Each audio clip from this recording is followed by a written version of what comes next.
Hi everyone, what's up? Welcome back to the Happy Professional channel. Today it's all about taking the first step. I know, it can be really scary, but today we're covering all things about taking the first step in college, towards your dreams, towards your dream career, everything. So stay tuned.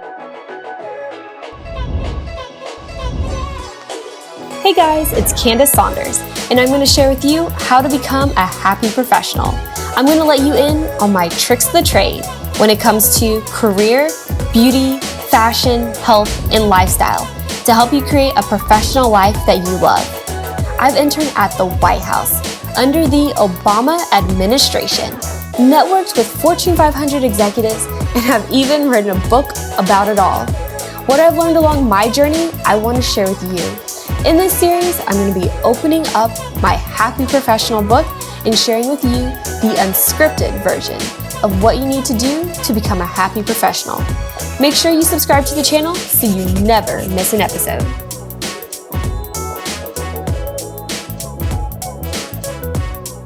And we are back in the book, Happy Professional, your college guide to creating and achieving your dream career.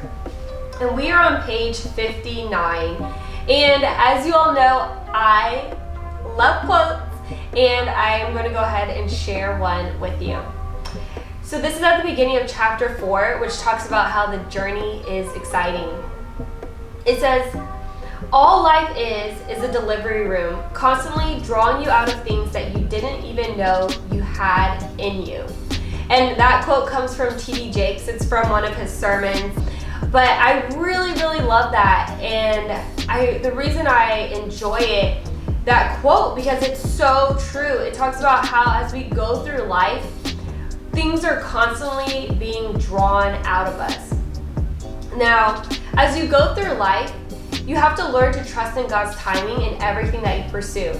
And in the process of trusting God's timing, you should be taking steps forward, because faith without works is dead. When you take the first step, it's honestly can be very scary. And it depends what that first step is. Maybe it's your first step into going into college, or it's graduating college, or it's going into that relationship, or taking that class. Whatever it could be, it can be nerve-wracking. And especially if there's never been anybody in front of you to model what it should look like, then it definitely becomes an area that it can become an area of concern for you, and wondering, okay, how do I actually execute on my goals to make this happen? And then another quote that I want to give you is here on page 60 that says, anything worth doing is worth doing poorly until you can learn to do it well, which is by Zig Ziglar. Ultimately, what I want you to understand is that through life, there is going to be many first steps that you're going to have to take. First steps to starting college, first steps to going to class, first steps to being in a relationship with a new friend, or being in a dating relationship. All of that is going to be several different steps, several different first steps that you'll take. And you have to understand that it's necessary to make that move, and you can't wait for everything to be perfect before you go off and pursue your dreams, or you start school, or you do classes. Because what I've learned from others is that the situation will never be completely perfect. There's always going to be something that can go wrong, or something that is going wrong. And then if you wait until the moment and time is absolutely flawless, you'll be waiting your whole life. And that is what I don't want you to do. I don't want you to wait your whole life waiting for everything to be without flaw before you move forward. Now, the next thing I want to focus on is your grass is as green as you make it. Have you ever heard the saying or the quote that goes, the grass is greener on the other side, or it could say the grass isn't as green on the other side?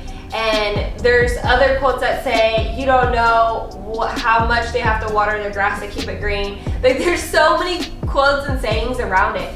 But what's really true is your grass is only as green as you make it. Because you might look at your friends, for example, let's use social media, which social media isn't necessarily what you should look at to compare yourself, you should look at or use as a benchmark. Because on social media, people are really posting their highlight reels, which means the top of the top moments in their lives. And you might look at, oh wow, she just got into this college and she just got this full ride. But what it doesn't show is that person's like low moments. What did that person have to go through in order to achieve that success? You don't know if she's having to work multiple hours after class. You're not sure if, whatever it is that she's doing or he's doing in order to reach that goal. So the key thing to keep in mind is the grass is only as green as you make it.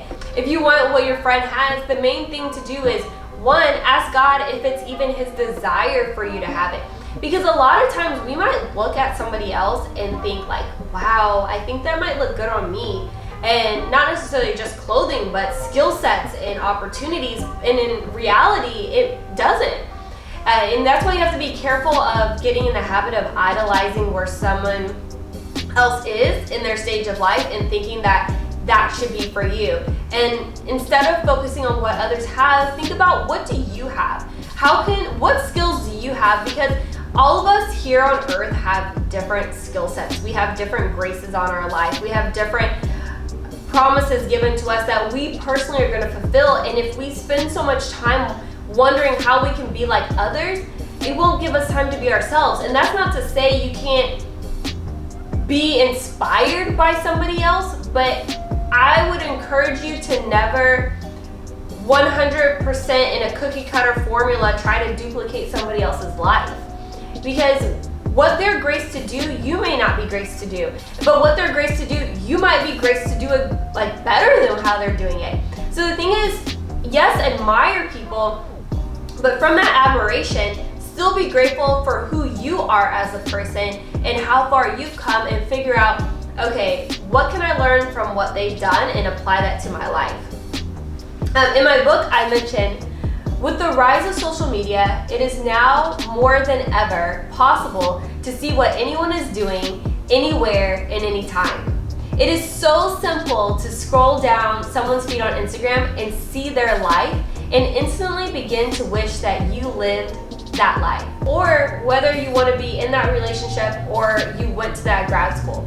So that is one of the things that Instagram can do, is like cause you to make you want to be in those specific scenarios when it may not even be your time to be in it. And that is another point, is that you might look at somebody else's life and think like, wow, I want what she has, I want what he has, and so forth and so forth. But it might not even be your season to have that. God might be telling you, hey, I need you to wait right now. Like, you're in college, you're looking at your friends, and one of your friends just got a new car in college, and you're like, God, I want that car. Or, I wish I had that internship, or I wish I got into that program. And the thing is to, one, see, maybe it's not that time or season for you to have that. And two, see if you're putting in the work to actually obtain that goal.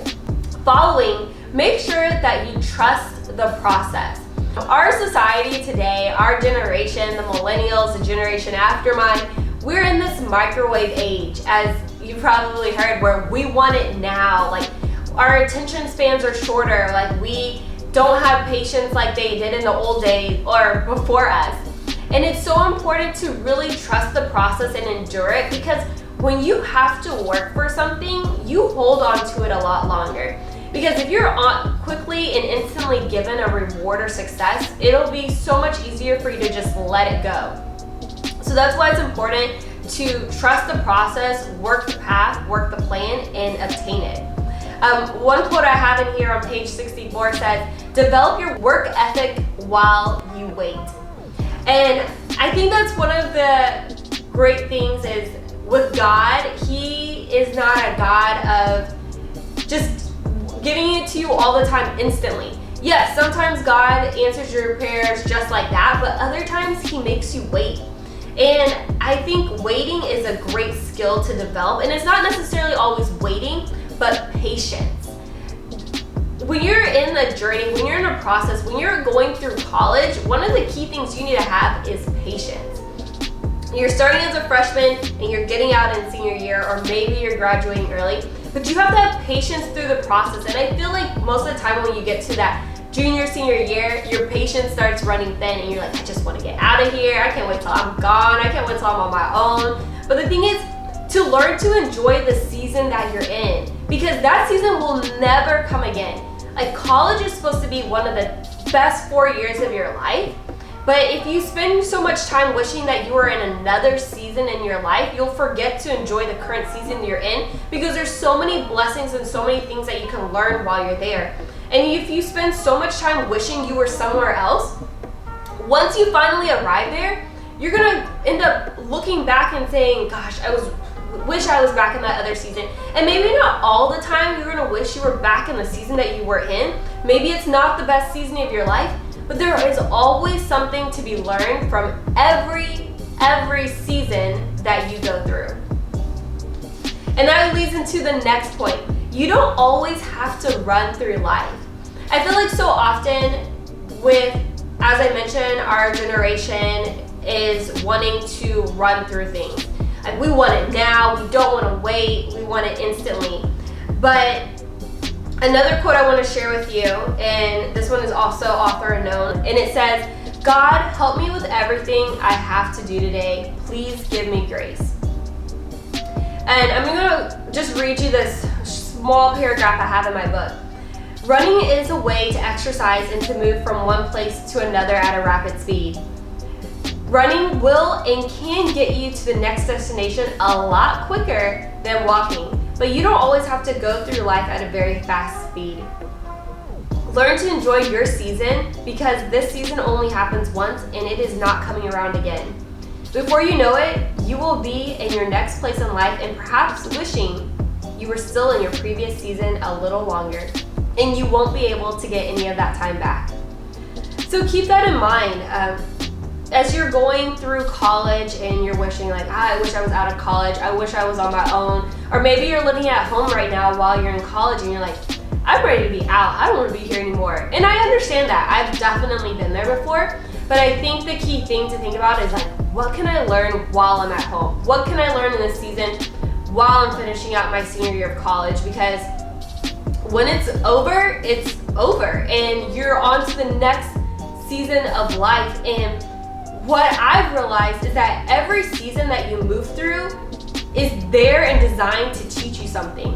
And if you don't pick up or make it your goal or effort to learn that lesson that season is supposed to teach you, one, you'll either repeat that same lesson or same season again, but in like a different environment, or two, you'll get to the next season and think like, I should have learned this back there, right? So there could be a class that you're slacking off in right now and you're not paying attention, and you're like, oh, I just can't wait to get out, and you're like barely studying, but you somehow managed to get out with like a B, and then you leave, you're in your next class. They're talking about content they discussed in the class before, and you don't know it. You don't know anything because you didn't pay attention. And that's what I'm talking about with different seasons. Every season that you're in your life right now is here to teach you something. God says that He never wastes any season in your life. There is nothing that goes on in your life that God does not know about, and there's something to be learned from every season. So if you spend so much time wishing you were in the next season, you're gonna miss what you're supposed to learn in this season. And my hopes for you is that you would pay attention to what you're supposed to learn in this season, so you don't spend another season relearning the same lesson, or worst case, you don't even get the lesson, you don't get the message, and you find yourself in the next season wishing you had paid more attention and did a better job understanding of what God was trying to show you and that message of what you're supposed to learn. Which leads me into almost my last point, which is God has you where you are for a reason. This quote is by Tangled. Destiny has a way of finding you. I feel that so often we want to run through life, we think the grass is greener on the other side, we don't want to trust the process. but to realize that yes, we should plan, yes, we should have goals, yes, we should have aspirations for our life. In the midst of all your aspirations, all your goals, and all your dreams, we should all leave room for God in the midst of them. Leaving room for God allows Him to work His wonders and His miracles in the midst of it. We can have plans, but it always says the Lord's will prevail. So yes, plan for your dream job, plan for the major you want to get into, plan to be in this class, plan to be in that relationship, plan to join that sorority, whatever it is. Yes, I encourage you to absolutely plan for it, because without a plan you will fail. But understand that that God's will ultimately prevail over whatever it might be. And to always keep that in mind. And I have here, it says, I know you might be thinking it's very cliche for me to say God has you where you are for a reason, but it's so true. God individually placed you where you are right now because He has an assignment for you. He did not make a mistake. He knows your next move and what you're going to be doing 10 years from now. He is Alpha, Omega, beginning, and the end. God makes no mistakes. He has placed you at that school, in that family, or on that job for a reason. And once you learn that the journey is exciting, to trust the process and to not run from one season to the next, you will be able to enjoy what God has prepared for you in your life. Ultimately, I think it's so important to understand, to really trust the process, to enjoy the time that to enjoy your current season and what you have in front of you. It may not be perfect, it may not be ideal. You might think like, I just want out of this like right now. Like, I don't even want to be here. And I get it. I've definitely been in several situations like that. But when I look back, even out of situations where it might have been painful, it might not have been fun, I have always been able to walk away with like a lesson of, yeah, I didn't like that season, but there's something I got from it. So I encourage you throughout this week, throughout your school year, to really look at your current season and ask yourself, what can I get out of this? And what skills can I strengthen that are currently weak in this season? Because God makes no mistakes. He has you where you are for a reason. I hope that you enjoyed learning about taking the next step and taking your first step, and that at the end of the day, plan for your ultimate goal, but everything is in God's hands. And I hope that this message was able to help you and impact you and inspire you in some way. Don't forget to share it with another friend who might be wondering, how can they take the next step? What does the next step look like for them? And don't forget to hit the subscribe button and the like button. Somewhere here, tap the like, subscribe button, and I will be back here next week. Bye.